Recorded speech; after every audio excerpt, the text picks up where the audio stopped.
감사합니다. 이렇게 정말 필라델피아, 미국의 역사가 일어나고 미국의 정신이 살아있는 곳에서 또 아름다운 믿음의 그 사람들이 하나님을 위해서 살아가고 있는 이러한 모습들은 세계 각곳에서, 그리고 미국에 있는 모든 사람들이 여러분을 주목하고 또 여러분의 그러한 행동과 삶의 그 현장들을 바라보면서 얼마나 많은 위로를 받고 있는지.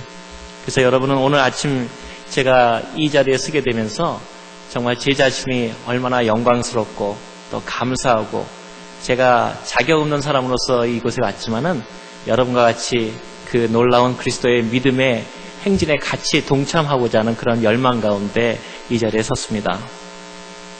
제가 이 교회를 오면서 정말 하나님께서 이 교회를 얼마나 사랑하시고 또 위대한 일을 하시는지, 우리의 목사님과 그리고 여러분의 그 모든 합력이 커다란 일들을 하고 있다는 것을 잘 알고 있습니다.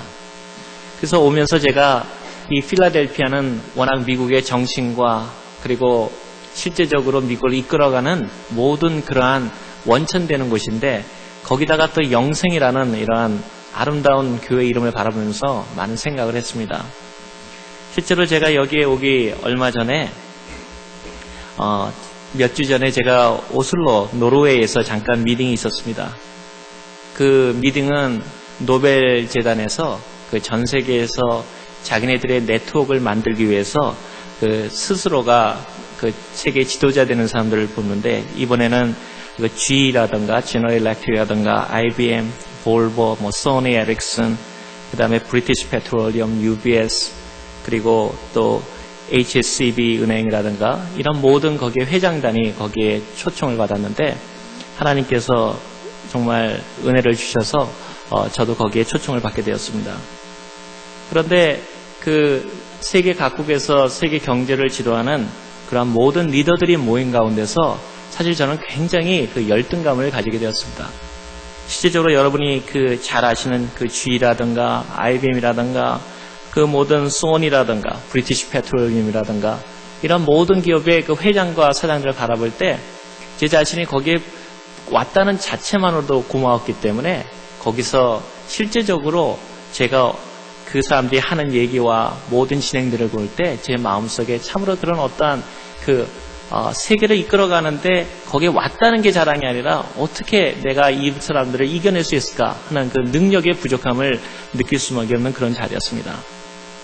사실 여러분, 제가 지금 이 자리에 쓴 것도 우리가 어떠한 다른 사람보다 특별한 삶을 살았다거나 또는 다른 사람보다 특별한 무엇을 가져서 쓴 것이 아니라, 제가 이 자리에 와서 여러분하고 같이 나누고 싶은 것은 하나님을 믿는 믿음 안에서 우리가 하나님, 저같이 평범하게, 너무나 평범하게 밖에 없는 그러한 사람조차도 하나님을 위해서 최소한의 우리가 살려는 마음이 있을 때 하나님께서 우리 가운데 어떻게 놀라운 일들을 행하실 수 있는 것에 대해서 여러분에게 나누기를 원하는 것입니다. 실제적으로 제가 그 모임에 있었을 때 그 노르웨이 왕과 스웨덴 왕이 보내준 정말 많은 그러한 그 특혜를 보면서 제 마음속에 기쁨이 하나도 없었습니다. 정말 저렇게 잘난 사람들한테서 내가 도대체 어떻게 이겨낼 수 있을 건가. 거기에는 노벨상을 받은 사람도 몇 명이 끼어 있었기 때문에 제 그 갖고 있는 지식으로도 따라갈 수 없다는 것을 느끼게 되었습니다. 그런데 그러한 가운데 한 3일이 지났을 때 마지막 밤이었는데, 한 분이 거기서 그 다음에 가장 그 지식적으로 유명한 분이 소개를 받는데, 이러한 소개를 할 때 제 마음에 하나님께서 하나의 가르쳐 주신 것이 있는 것을 나누기를 원하는 것입니다. 이 소개자가 저희 중에 한 사람을 소개하면서 이런 소개를 하더라고요. 이분은 금년에 노벨상을 받으셨는데 박사학위가 5개고 노벨상을 포함해서 전 세계에서 14개의 유명한 상을 받으신 분입니다. 그 얘기를 들으니까 제가 더 이상 할 말이 없더라고요. 그런데 그 다음 말이 뭐라는 거냐면, 근데 이분은 농담하는 식으로 얘기하는 거죠. 한 번밖에 태어나지 않았습니다.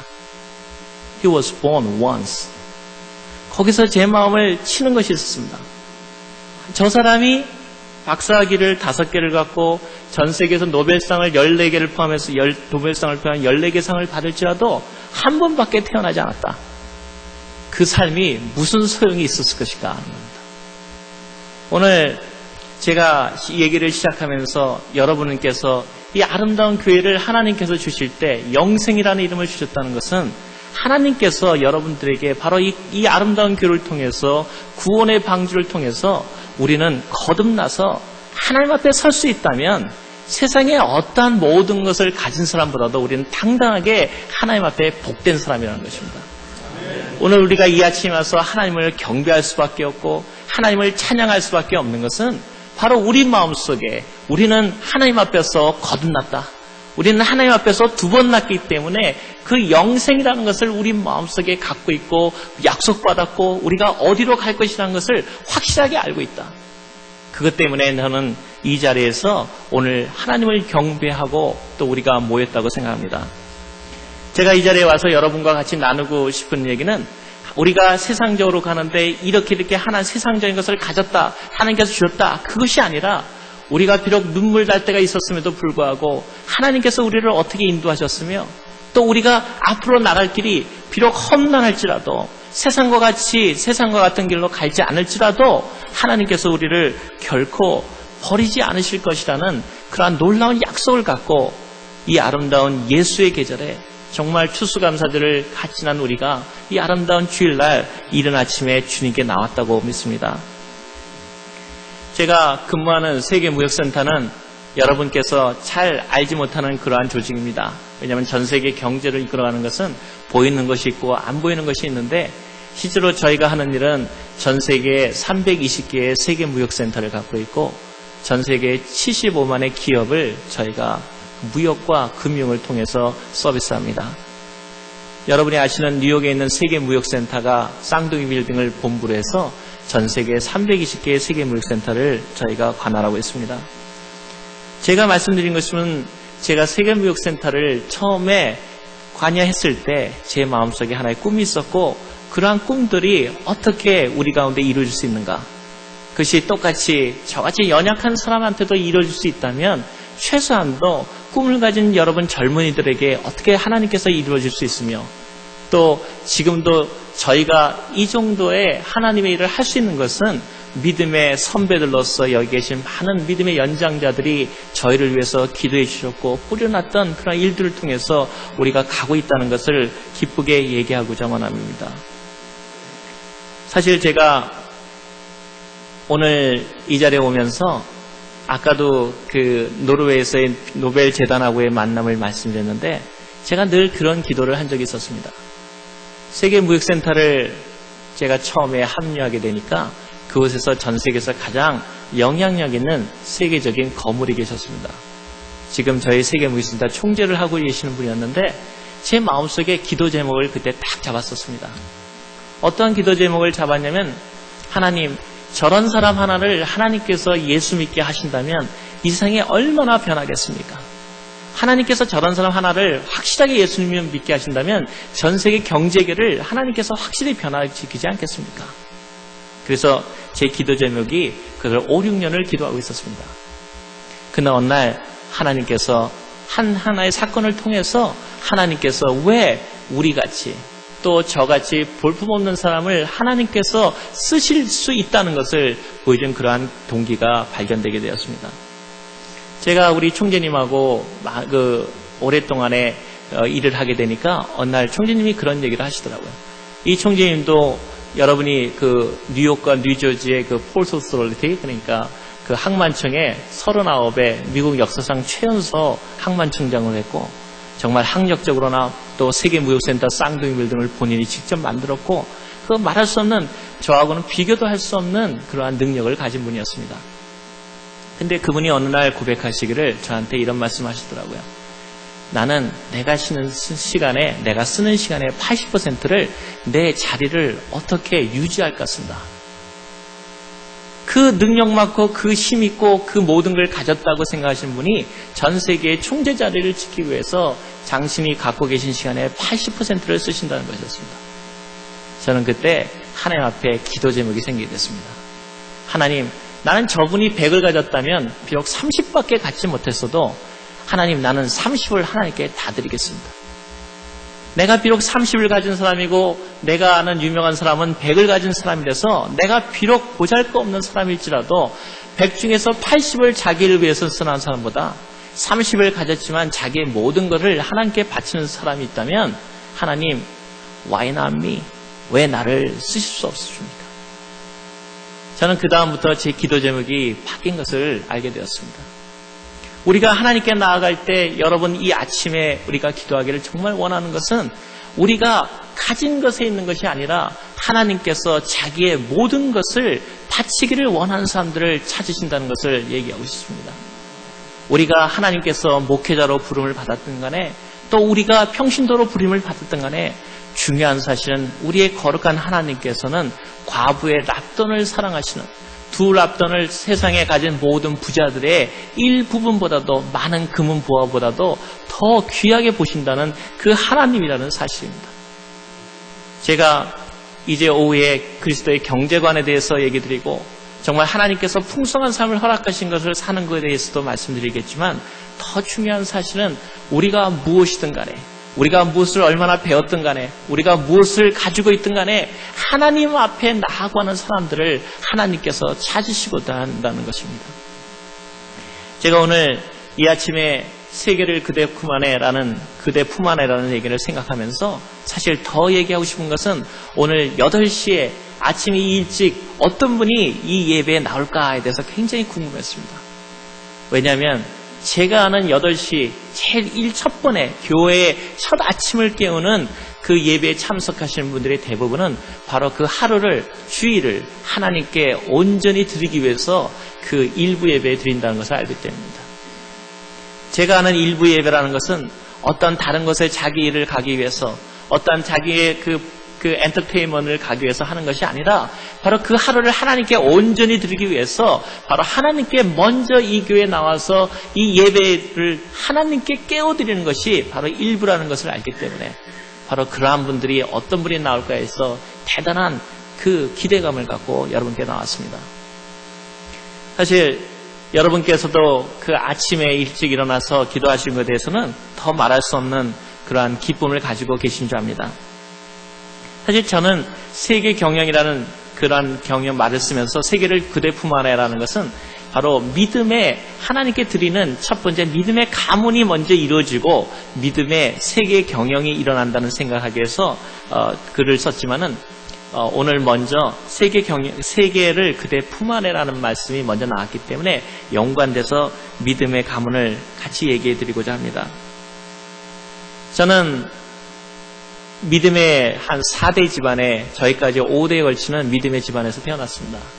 그런데 제가 지금 느끼는 것은 누가 믿음 집안에서 오랫동안 저희 조상님들께서 예수 그리스도를 믿었다 하는 것이 자랑스러운 게 아니라 제가 분명히 봤던 것은 하나님을 믿는 사람들이 어떠한 삶으로 하나님께서 결국 그들을 보장하시는가라는 것을 목도했다는 것입니다. 제가 아는 것은 부모님이 기도했기 때문에 우리가 하나님의 길을 이렇게 잘한다가 아니라 바로 믿음의 부모들이 살고 믿음의 조상들이 살았던 삶을 보니까 하나님께서는 그 결단코 믿음의 사람들을 버리지 않는다는 것을 우리가 보고 느끼고 배웠다는 것입니다. 저는 그러한 똑같은 믿음의 결단들이 우리 가운데서 일어나고 이 교회에서 일어난다면 서로의 모습 속에서 하나님께서 어떻게 우리를 사랑하시는가를 우리가 보여줄 수 있다면 바로 그러한 믿음의 간증들을 통해서 더욱더 큰 은혜가 우리에게 올 것이라고 믿습니다. 이 일부 예배를 제가 강조하는 이유는 여러분도 아시다시피 새벽 기도를 우리가 늘 하나님께 드립니다. 저도 역시 여러분과 마찬가지로 어렸을 때부터 새벽 4시만 되면 할머님의 기도 소리에 깼습니다. 그런데 하나님께서 그러한 기도 제목을 주는 것은 새벽 기도가 되게 되니까 지금도 언제나 하나님 앞에서 새벽 기도를 걸을 수가 없게 되는 저를 자신을 발견하게 됩니다. 사실 많은 기도에 나오면은 우리 여자 성도님들께서 많은 기도를 하지만 그것도 참 너무너무나 아름답고 귀하지만 실제적으로 말씀드리고자 하는 것은 한 가정이 살고 한 교회가 살려면 하나님 앞에서 그 가장들이 하나님 앞에서 무릎 꿇고 기도하지 않으면 결단코 하나님의 은혜가 우리 가운데 임할 수 없다는 사실입니다. 하나의 가정이 깨지지 않고 특히 젊은 사람들이 하나님 앞에 와서 눈물로써 기도하는 모습을 보이지 않는다면 우리에게 도대체 무슨 미래가 있겠습니까? 출장을 다니면서 많은 것을 느끼는 것은 어떤 것이냐면 참으로 새벽 기도하기가 어렵다는 걸 느낍니다. 시차도 변하고 시간도 다르고 몸도 피곤하고, 그러나 참으로 중요한 것은 우리가 하나님께 기도하지 않으면 우리가 하는 일이 허사일 뿐만 아니라 우리의 하나님과 관계가 없는 일들을 우리도 모르게 넘어간다는 사실입니다. 우리가 기도하지 않는데 어떻게 하나님 앞에 세계를 경영할 수 있고, 하나님께 무릎 꿇지 않는데 어떻게 능력이 부족한 우리가 이 똑똑한 사람이 많고 이 능력 많은 세계를 향해서 어떻게 그들과 이겨나갈 수 있겠습니까? 하나님께서 우리에게 참으로 원하시는 것은 하나님 앞에서 무릎 꿇는 그러한 삶이라고 묻습니다. 사실 여기에 오늘 믿음의 사람들이 많이 오면서 저도 저희 같이 아는 분들도 그런 얘기를 하더라고요. 일부 예배 끝나면은 또 그날에 또 피곤한 것도 있으니까 또 골프도 가시고 또 다른 좋은 것도 하는 줄 압니다. 저도 그러한 면에 대해서 대단히 좋다고 생각합니다. 그러나 가끔은 하나님을 위해서 우리가 하나를 버려야 할 마음이 있다고 생각합니다. 사실 저 같은 경우도 그 골프라는 것은 이렇게 운동뿐만 아니라 그 자체가 대단히 중요한 비즈니스 중에 하나입니다. 왜냐하면 저희가 골프장도 갖고 있고 저희 단체가 갖고 있기 때문에 그러한 사람들이 세계각국에서 온 분들하고 같이 골프를 치지 않으면 어떻게 되겠습니까? 초청해놓고 자기는 안 친다. 그럼 굉장히 그 사람들이 신뢰가 되는 거죠. 그런데 어느 날 제가 선교지에 들어가서 선교를 하게 되고 선교에 대해서 그 인디안들을 선교하게 됐는데 그들이 땅에 대한 그런 집착하는 걸 보고 제 마음속에 어떤 마음이 드냐면, 하나님, 내가 일생에 골프를 치지 않겠습니다. 그 다음에 그 골프를 치지 않는다는 것은 저한테는 운동을 안 한다는 게 아니라 실제적으로는 사업을 모든 그런 리더십에서 떨어져 나간다는 것을 의미했었습니다. 그런데 실질적으로 제가 기도를 했을 때 하나님께서 제 마음속에 이렇게 말씀하신 것 같습니다. 그러한 마음을 갖는 것이 좋도다. 우리도 하나님 앞에 뭔가를 하나 정도는 버려야 되지 않겠습니까? 우리도 하나님 앞에 하나 정도는 그분 앞에서 우리도 버리는 모습을 보일 때 하나님의 은혜가 우리한테 오지 않겠습니까? 제가 오늘 일부 예배에서 이런 얘기를 드린 것은 바로 이 교회, 아까 말씀드린 영생에 있는 이 교회의 앞날이, 미래가 일부 예배에 참석하시는 여러분에게 달려 있습니다. 여러분들이 기도하고 여러분들이 오늘 하루를 하나님께 온전히 바치기 위해서 내가 1부 예배를 드리고 2부, 3부, 4부 각 곳에서의 봉사, 보이지 않는 곳에서 이 교회를 위해서 헌신하고자 하는 마음들이 여러분 마음속에 불도 일어나게 될 때 바로 하나님께서 이 교회를 더 높이 쓰시고 또 하나님께서 여러분에게 하시는 모든 일들에 대해서 책임지실 것이라는 것을 믿기 때문입니다. 저는 오늘 아침에 나와서 일찍 기도하는 여러분을 바라보면서 참으로 감격스럽게 그지없습니다. 사실 저희도 새벽 기도를 하게 되면 이 주일을 준비하기 위해서 저도 기도를 합니다. 그런데 새벽 기도를 하면은 사실 여러분도 아시다시피 금요 기도하기가 참으로 힘들지 합니다. 그런데 금요일 날 기도하자면 많은 사람들이 못 나오니까 결국 어떻게 되냐면 많은 경우에 혼자 기도하게 됩니다. 저희 교회도 인원수는 굉장히 많은데 새벽 기도를 하다 보면 그 금요 기도가 잘 안 되는 걸 압니다. 그래서 가끔 가다가 저는 제 혼자서 제 강대상에 와서 기도하는데 거기서 한 10시쯤부터 그 다음날 새벽 6시에 새벽 기도가 있으니까 8시간을 있자면 어떤 때는 정말 혼자 있기가 참 무섭기도 하고 소리도 많이 나고 춥기도 하고.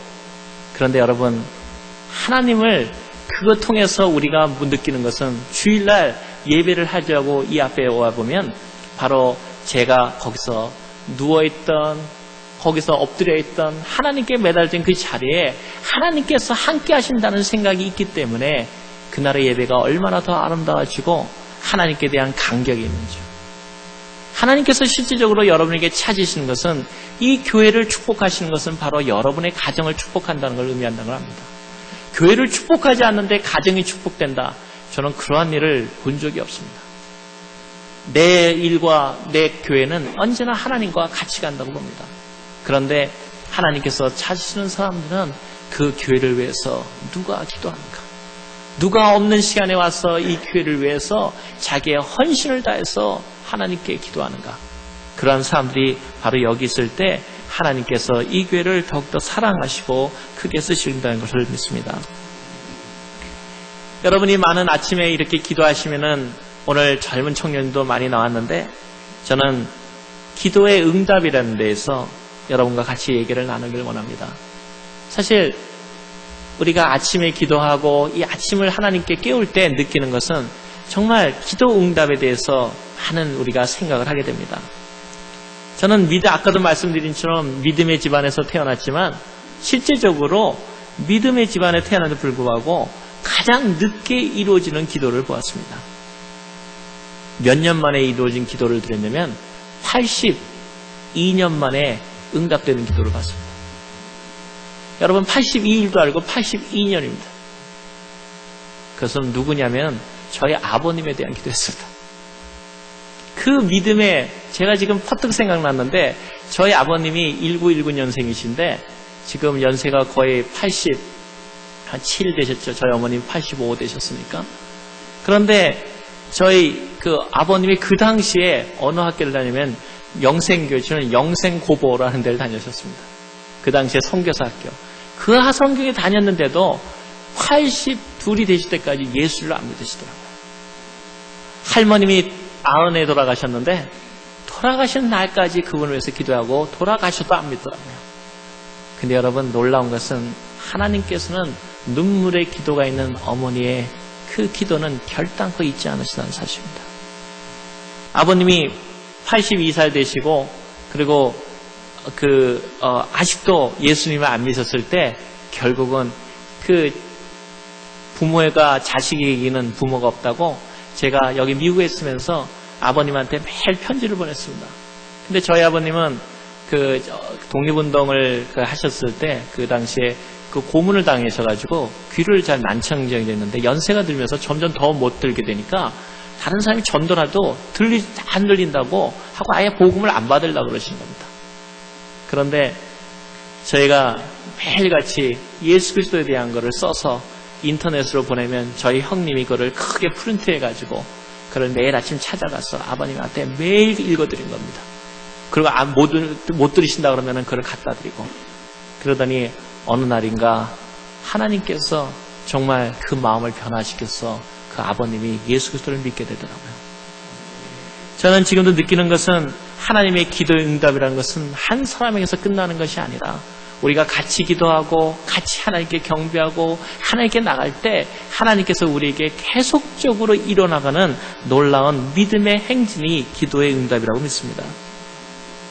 저희 아버님이 예수님을 믿게 되더니 그 다음에는 하나님께서 더 놀라운 역사를 하신 것이 처음에는 귀가 안 들리셔서 그래서 예수 복음 안 전하는 거에 제일 문제라고 생각했는데 그 나중에는 그 독립운동 한 분들이 전부 모였는데 그분들이 얼마나 그 자존심이 세겠습니까? 세상에 할 것은 다 해봤다. 내가 제일 잘났다. 아무 얘기도 안 듣는데 누구 얘기도 듣지 않는 사람들이 태반이 예수 안 믿는 지금까지 생존해 계신 분들이 계셨습니다. 근데 어느 날 그분들이 저희 어머니한테 전화가 왔습니다. 전화가 와서 뭐냐면 이동재 저희 아버님이시니까 이동재한테 무슨 일이 생겼습니다. 어머님 왜 그러십니까? 이동재 때문에 요새 전도사 된 겁니까? 그래서 왜 그러냐 그랬더니 오셔가지고 사람들 모여있으면은 우리 아버님은 잘 못 들으니까 계속 제가 써간 얘기를 막 읽어주면서 예수님 얘기한답니다. 그럼 사람들이 조용히 하라면 못 들으시니까 내 말 먼저 들으라고. 그래가지고 전부 다 그 사람들 모여가지고서는 그 다음부터는 조용히 해서 빨리 저 끝날 때까지 기다리는 게 낫다. 하나님께서 쓰시는 방법은 다양해서 결국은 하나님께서 이러한 가운데 끝까지 하나님의 능력으로 그들을 데려온다는 사실입니다. 지금 생각해보면 우리가 이렇게 믿음의 사람들의 가정을 이뤄가고 또 여러분 많은 믿음의 옆에 있는 식구들을 위해서 기도하신 줄 압니다. 이번 주는 특별히 감사의 주일이고 하나님께 추수감사절 아닙니까? 이 아름다운 추수의 계절에 우리 가운데 혹시 예수 그리스도를 믿지 않는 옆에 분들이 계십니까? 제가 나중에 September 11, 9.11 사태 때 제가 일어났던 일에 대해서 얘기 드리면서 다시 설명하겠지만 사실 그때 9.11 사태 났을 때 첫 번째 비행기는 바로 제 방을 치고 들어갔습니다. 두 번째 비행기는 제 머리 위로 날아갔고 저는 당연히 죽어야 할 사람으로서 그 세계 지금도 뉴욕타임즈에 보면은 제가 죽었다고 나와 있습니다. 제가 지워달라 그러니까 세계 기록이라고 지울 수 없다고 그러더라고요. 근데 제가 있는 정확하게도 그 시간에 제가 있어야 될 시간에 하나님께서 제 그 방을 그대로 치고 나갔습니다. 제가 이따 나중에 간증을 드리겠지만 저는 그날 밤에 저희 아내의 이 원인을 알 수 없는 그 경련이 일어나는 것 때문에 제가 15분을 늦고 그 15분을 늦는 통에 그 비행기가 제 방을 치고 들어갔었습니다. 하나님께서 우리에게 늘 약속해 주시고 도와주신 것은 제가 그 얘기 드리고 싶은 것은 하나님께서 저를 살려주셨다는 것도 중요하지만 또 중요한 사실은 제가 그 비행기가 두 번째 비행기가 제 머리 위로 날아가서 저희 두 번째 세계무역센터를 쳤을 때 제가 제 자동차를 돌려가지고 터널로 들어가서 뒤로 돌아가라고 앞에서 지금 그 사태가 났으니까 그 땅속에 있는 터널 속으로 들어가면서 제가 뒤로 물러나라고 그렇게 소리쳤는데도 아무도 듣지 않더라고요. 그래서 저희 차는 그 터널을 통해 가지고 저쪽 안전지대로 빠져나왔을 때 그 세계무역센터가 무너졌고 그때 그 안에 터널에 있는 모든 사람들은 다 죽었습니다. 제가 이러한 나중에 있어서 다시 얘기를 드리겠지만은 이러한 간증보다도 더 중요한 사실은 그 터널에 있는 사람들이 바로 앞에서 땅이 무너지고 정말 건물이 무너져서 곧 죽을 것이라는 소식을 듣고도 아무도 거기에 대해서 반응하지 않았다는 사실입니다. 오늘 이 아침에 우리가 정말로 우리가 각오하고 나가야 될 것은 여러분의 부군이, 여러분의 아내가, 여러분의 자녀가, 여러분의 그 주변 사람들이 아직도 예수 그리스도를 믿지 않는다는 그러한 가운데 있다면 하나님께서 만들어주신 그러한 복음 가운데로 우리가 전도할 의무가 있지 않겠습니까? 우리가 그러한 가운데 하나님께 결단하고 나가지 않는다면 아까 제가 말한 그 세계에서 가장 성공했다는 사람이 박사학위가 5개요. 노벨상을 피하면서 14개의 세계적인 상을 받았다 할지라도 한 번밖에 태어나지 않았다 한다면 그것은 얼마나 불행한 삶입니까? 우리가 하나님께서 이렇게 부르신 이 필라델피아라는 미국의 중심에 세계를 품에 안을 수 있는 곳에 여러분을 세워놨을 때 바로 우리가 그리스도 앞으로 나아가서 여러분의 자녀들과 여러분의 이웃과 이 사람들이 함께 모이지 않는다면 비록 우리가 미국에서 성공한다 한들 그것이 우리에게 무슨 소용이 있겠습니까?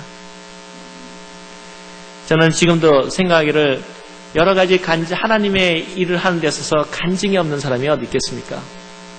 제가 어릴 때부터 간증은 참 많이 했다고 생각합니다. 왜 많이 했다고 생각하냐면 저도 어렸을 때 장로교를 다녔던 제가 장로교인이었던 걸 기억합니다. 저희 할머님이 아주 장로교인이었습니다. 그런데 그 장로교 그분들이 이렇게 나와서 매년 이제 여러분도 곧 송구연식 예배를 드리시겠지만 금년에 간증하십시오. 그러면은 사실 잘 안 움직이지 않습니까? 그러면 저희 어머님이 저를 탁 밀면서 네가 나 간증하라고. 국민학기 때부터 간증했습니다. 근데 여러분 생각해 보십시오. 하나님을 믿는 사람들이 어떻게 하루하루에 그 날 하나가 간증이 없을 수 없겠습니까? 여러분이 여기 지금 왔다는 이 놀라운 일들, 여러분 지금 이 아름다운 교회에 와서 예배 드릴 수 있다는 것은 얼마나 놀라운 기쁨입니까?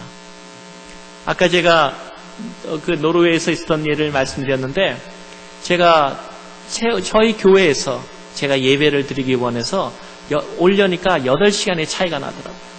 제가 한 달 전에 노르웨이에 있을 때 와서 제 본교회 내 가족과 같이 예배를 드린 것이 얼마나 축복인지 여러분은 얼마나 축복된 사람들입니까? 그걸 맞추기 위해서 오야 되는데 2가지가 걸리더라고요. 하나는 뭐가 걸렸냐면은 그 다음날 다 끝난 다음에 노르웨이와 스웨덴 왕이 공동으로 자기네 그 왕궁에서 그 마지막 그 만찬을 해주는 것이 하나 있었고 두 번째는 그걸 오는 비행기가 없었는데 온다 그래도 8시간이 차이가 나더라고요. 그래서 당연히 하나님은 여러 군데 다 계시니까 거기서 예배 드릴 수 있다. 근데 제가 아는 하나님은 그렇지 않다고 생각합니다. 자기가 보는 섬기는 교회와 자기가 믿는 사랑하는 사람들과 자기가 존경하는 목사님과 자기가 사랑하는 곳에서 예배를 드릴 수 있다는 것은 얼마나 놀라운 축복입니까? 그래서 제가 비행기표를 구하는데 비행기표 왕복 비행기표 하니까 그걸 캔슬할 수가 없더라고요. 그래가지고 결국은 여러분도 아시다시피 한 왕복 비행기가 한 원웨이보다 더 싸기 때문에 할 수 없이 왕복 비행기 사가지고 8시간을 교회에 빨리 오기 위해서 그 비행기를 타고 그 두 왕과의 그 미팅을 캔슬하고 예배에 참석했습니다. 어떻게 생각하면 대단히 저는 경제학을 전공한 사람이고 경제를 볼 때 얼마나 우둔한 사람입니까? 아니 8시간을 하기 위해 가지고 그 좋은 기회에 그것도 비행기표를 생돈을 들여가지고 8시간도 제대로 못 왔습니다. 덴마크에서 비행기가 그 모든 안개로 막혀가지고 다 결항이 돼가지고 그것도 겨우 와보니까 딱 4시간이 딱 해서 새벽에 도착해서 옷만 갈아입고 하나님께 들어가서 예배드리는 거. 여러분, 하나님께서 우리에게 우리 매일 가운데 여러분이 이 교회에 나올 수 있다는 것은 충성이기 전에 하나님께 드리는 놀라운 감사인 것입니다. 우리 차를 타고 오다가 우리 우목사님하고 많이 전에부터 안면이 있기 때문에 우목사님 관계는 나중에 제가 이따 말씀이지만 놀라운 또 만남이 있었습니다. 근데 다시 에이펙에 나가서 한국에서 에이펙 미팅을 안 참석하게 되다가 나가니까 그러니까 거기서 하다 보니까 도저히 한국에서의 시간이 정확하게 하루 반밖에 없더라고요.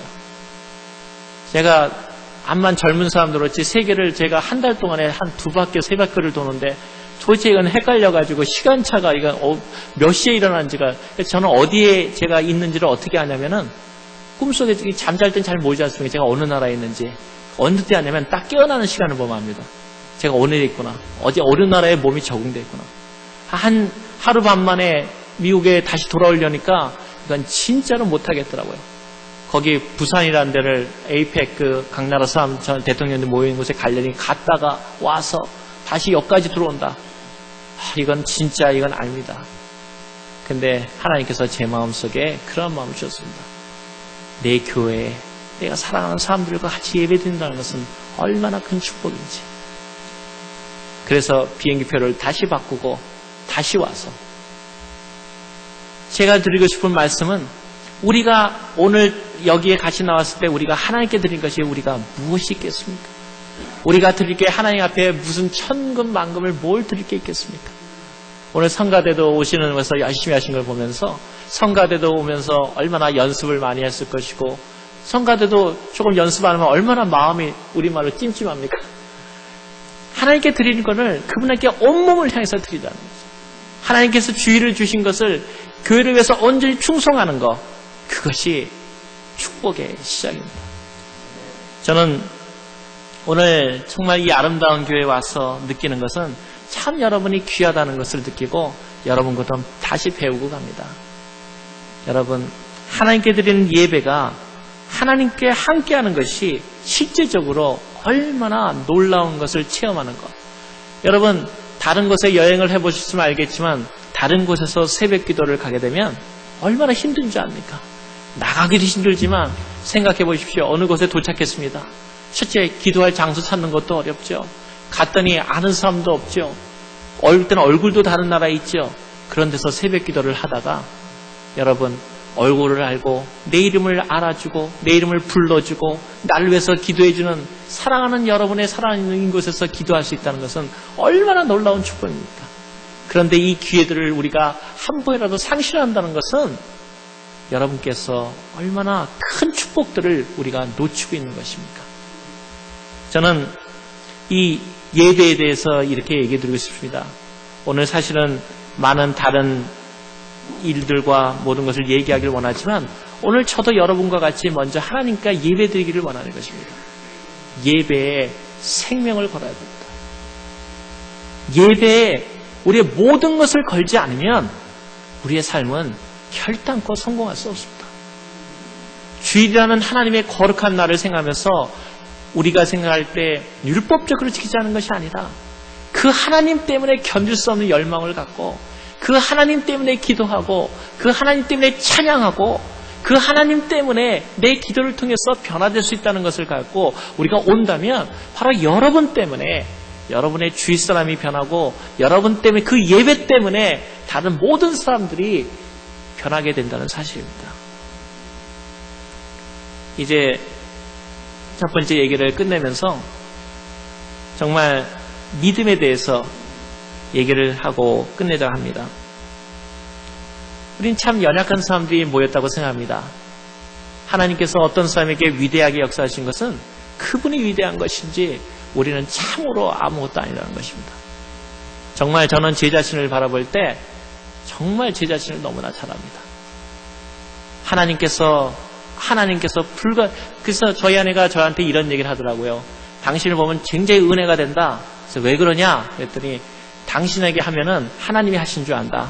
그러더라고요. 속으로 이게 욕인가 칭찬인가 한자 생각했습니다. 저한테 되면은 하나님이 하신 걸 안다. 여러분, 하나님께서 하시고자 하신 것은 우리가 축복의 통로가 되기를 원하시는데 그 하나님께서 우리 연약한 사람들에게 함께 하시기를 원하시는 거죠. 제가 끝으로 얘기를 드리고 싶은 것은 어느 날 제 자신이 믿음에 대해서 생각해 본 적이 있었습니다. 오래전에 한국에 있을 때 제가 유학을 나오기 전에 그 강원도에 아주 지금 평창이라고 그러던데 그 당시에는 너무너무 들어가기가 힘든 전기도 없고 아무것도 없는 그런 곳이었습니다. 제가 그것에 전도하겠다고 저희 팀하고 들어갔는데 들어가서 전도를 하자고 딱 이렇게 모아보니까 제가 전도할 사람이 할머니들이더라고요. 그것도 70 다 있는데 70 넘으신 분들. 그래서 밤에 모였는데 불도 없죠. 초롱불 하나 모였는데 성경을 가르치려고 그러고 성경책 보십시오. 그랬더니 첫째 어두워서 눈이 시력이 안 좋아서 잘 보시지도 못하고 그보다 더 중요한 사실은 한글을 모르시더라고요. 그러니 제가 거기서 전도를 하려니 뭐를 할 수가 있겠습니까? 그래서 제가 참 답답했습니다. 그래서 제가 그때 한 가지만은 알려드려야지. 믿음이란 건 무엇인가? 그래서 제가 정답을 딱 갖고 히브리서에 나오는 11장에 나오는 믿음은 보이지 않는 것이 실상이요. 마음에 딱 갖고 할머니들한테 물었습니다. 여러 할머님들 믿음이 뭔지 아십니까? 믿음만은 무엇인지 확실히 뭔지 제대로 아셔야죠. 그랬더니 아무도 대답을 안 하시더라고요. 더 제 마음이 더 안 됐습니다. 그래서 다시 제가 묻기를 믿음이 무엇인지 한번 얘기해 보시겠습니까? 하나님 믿으신다면서 믿음이 무엇입니까? 그랬더니 어떤 할머니 한 분이 조용히 나이 제일 많은 분이 한 70, 80 거의 되셨던 걸로 기억합니다. 그분이 제가 믿음이란 이런 게 아닌가 생각한다고. 그래서 믿음이 뭡니까? 그랬더니 그 산골에서 전기도 없고 아무것도 없는 겨울에 그 부뚜막에서 밥을 져서 그 사랑채로 가져가야 되는데 5살 정도 되는 손주가 있다. 근데 손주가 할머님을 너무너무 사랑하기 때문에 와가지고 할머니 보고 밥상을 들어서 자기가 그 방으로 가져가겠다고. 그런데 문턱도 넘고 그러기 때문에 그 손주가 그걸 가져가면 분명히 미끄러져 넘어질 줄 안다. 그런데 그 손주가 너무너무나 조르고 또 할머님은 그 손주를 너무나 사랑하기 때문에 그 밥상을 안겨준다는 겁니다. 그런데 손주가 그 밥상을 당연히 그 땅에 떨어뜨렸기 때문에 들고 걸어가는데 할머니는 잘한다 하면서 할머님은 그 두 손을 밥상 밑으로 손을 넣으셔서 밥상을 딱 들어주고 계신다. 그 손주가 할머니께 달라는 것과 하나님은 그 사랑하는 그 자녀에게 밥상을 넘겨주면서 두 손을 가득히 넣어주는 것, 그걸 믿음이라고 한다. 제가 지금도 어느 곳에 다녀도 그렇게 아름다운 믿음의 정의를 받아본 적이 없습니다. 여러분, 우리는 어떻게 생각하면 다 5살 같은 세상에 나가면 실수하고 넘어지고 약한 사람들인지 모릅니다. 그런데 하나님 앞에 한번 매달려 보지 않겠습니까? 오늘 이 아름다운 하나님의 추수의 계절에 하나님, 우리 기도 제목을 하나님 앞에 내놓고 하나님 이거를 하나님께 드려주십시오. 어떻게 생각하면 하나님께 조금 어리석은 기도 같기도 하고 어떻게 보면 약한 기도도 같지만 하나님 이것만은 나를 위해서 해주십시오 할 때 하나님께서는 우리가 비록 연약하고 우리가 작아도 하나님의 그 거룩한 손이 그 밥상 밑으로 그 거룩한 손을 그 위대하신 그 능력 있는 손으로 우리를 지지해 주실 것이라는 겁니다. 이제 하나님의 이러한 생각을 하면서 여러분에게 그러한 생각을 합니다. 저희가 저 자신도 다시 말씀드리겠지만 참 여기 젊은 청년도 많이 나와 있는데 저 자신도 고학을 하면서 공부했습니다. 한국에서 단 1달러도 받지 않고 공부한다는 것은 여러분도 알다시피 쉬운 일이 아니라는 겁니다. 그렇다고 해서 또 머리가 좋아 장학금을 받았냐? 장학금도 못 받았습니다. 그런데 불구하고 하나님께서 우리에게 믿음을 주시고, 그리고 하나님께서 어떻게 그러한 길을 이끌고 날 수 있는가? 어떻게 하나님 앞에서 우리가 그러한 세계를 품 안에 안을 수 있는가?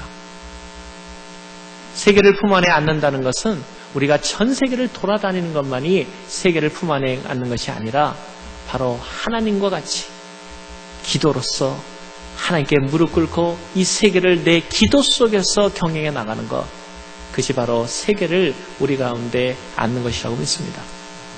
오늘 이 거룩한 주님의 아침에, 그리고 정말 하나님께서 세우신 이 아름다운 교회에서 하나님께서 여러분에게 얼마나 많은 기대를 하시는지, 그리고 여러분의 그 기도가 또 하나님께서 얼마나 응답되시는지 끝내다고 보니까 저 안에 어린아이들도 하고 아마 유아방이라고 생각되는데요.